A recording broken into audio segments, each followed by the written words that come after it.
Hay decisiones que cambian la historia sin hacer ruido. No comienzan con una guerra, no empiezan con un discurso incendiario, ni siquiera con una ruptura oficial. Empiezan con algo mucho más sutil. Un país reduce su exposición al dólar, firma acuerdos comerciales en monedas locales, traslada sus reservas, crea un sistema financiero alternativo. Nada parece dramático, pero el mensaje es claro. Quiere depender menos del orden establecido. Y es ahí cuando surge la verdadera pregunta. ¿Qué ocurre cuando una nación decide que ya no quiere jugar bajo las reglas del sistema global? Para entenderlo, hay que comprender primero qué es exactamente ese sistema y por qué reaccionaría ante un desafío. El orden económico actual no surgió por casualidad. En 1944, en Bretton Woods, se diseñó la arquitectura financiera del mundo moderno. De ese acuerdo nacieron instituciones como el Fondo Monetario Internacional y el Banco Mundial. Pero más allá de las instituciones, lo que se consolidó fue una estructura de interdependencia. El dólar se convirtió en la moneda central del comercio internacional. Las reservas globales comenzaron a acumularse en activos denominados en esa moneda. Las transacciones financieras pasaron a depender de redes bancarias interconectadas. Con el tiempo, el sistema dejó de ser solo financiero. Se volvió político, tecnológico y estratégico. Hoy, el acceso a mercados, crédito internacional y estabilidad monetaria depende, en gran medida, de estar integrado en esa red. Y esa red tiene un centro. Desafiar el sistema no es simplemente oponerse ideológicamente, es modificar la forma en que un país se integra en la economía global. Puede implicar reducir la dependencia del dólar en el comercio exterior, establecer mecanismos de pago fuera de las redes dominantes o renegociar acuerdos que históricamente condicionaban su política económica.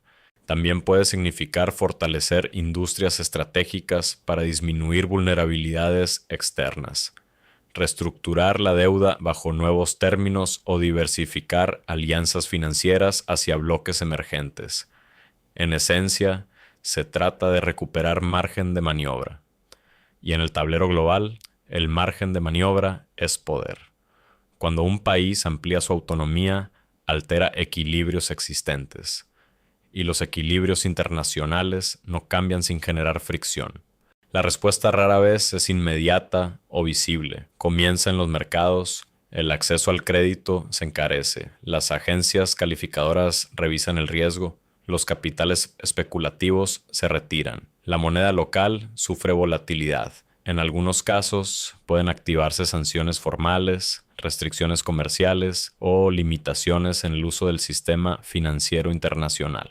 El caso de Rusia en 2022 mostró hasta qué punto las herramientas financieras modernas pueden convertirse en instrumentos de presión geopolítica. La congelación de reservas internacionales y la exclusión parcial del sistema de pagos global evidenciaron el alcance de esas capacidades. Más allá del contexto político, el mensaje fue contundente. El sistema tiene mecanismos para aislar, y el aislamiento financiero en un mundo interconectado puede ser extremadamente costoso. El desafío no solo afecta números, afecta percepciones. Un país que altera su relación con el sistema dominante comienza a ser observado con mayor cautela. La narrativa internacional puede cambiar gradualmente.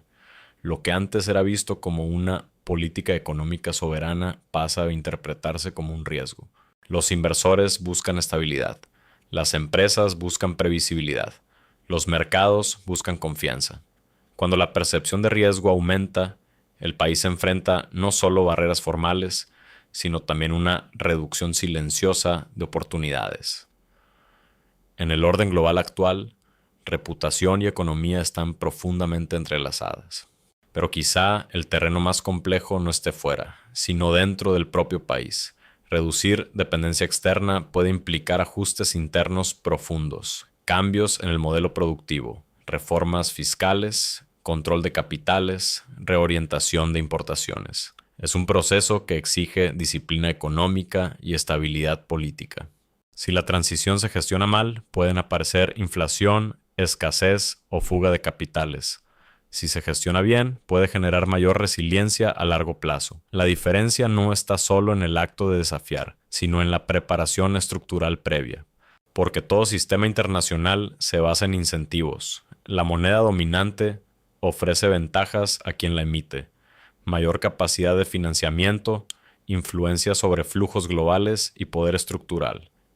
Si demasiados actores reducen su participación, ese poder se diluye. Por eso las estructuras tienden a defenderse, no necesariamente mediante confrontación directa, sino mediante mecanismos que encarecen la salida. El sistema funciona mientras la mayoría considere que permanecer dentro es más conveniente que salir, y ese equilibrio depende de confianza colectiva. La historia demuestra que ningún orden es permanente. El liderazgo económico británico dio paso al estadounidense tras décadas de transición, crisis y conflictos globales. Las estructuras cambian, pero lo hacen lentamente. Hoy se observan señales de diversificación, acuerdos bilaterales en monedas locales, fortalecimiento de bloques como BRICS, desarrollo de monedas digitales soberanas. No se trata de una ruptura inmediata, sino de ajustes graduales. Y en ese contexto, cada país que decide reducir su dependencia contribuye, en mayor o menor medida, a redefinir el equilibrio. Cuando un país desafía el sistema, entra en una fase de tensión estructural. Primero enfrenta presión financiera, luego ajustes en su percepción internacional. Finalmente, la prueba más importante, su capacidad interna de adaptación. Si logra resistir, puede ampliar su autonomía. Si fracasa, puede quedar aislado. Si tiene éxito sostenido, puede incentivar a otros a seguir un camino similar, pero no existe desafío sin coste. La interdependencia global ofrece beneficios, pero también crea límites. Salir de esa red implica asumir riesgos calculados. Tal vez la cuestión no sea si un país puede desafiar el sistema. La verdadera pregunta es cuánto margen tiene para hacerlo sin desestabilizarse, porque el sistema actual no es solo un conjunto de reglas económicas, es una arquitectura de poder, y cada vez que una nación intenta rediseñar su lugar dentro de esa arquitectura, pone a prueba la solidez del conjunto. Quizá el mundo no esté ante una ruptura inmediata, quizá estemos ante un proceso más silencioso, uno donde los cambios no se anuncian, se acumulan, y cuando se acumulan lo suficiente, el equilibrio global comienza a transformarse. La próxima vez que escuches que un país está diversificando reservas o firmando acuerdos en monedas locales, tal vez no sea solo una noticia económica, tal vez sea el inicio de algo más profundo.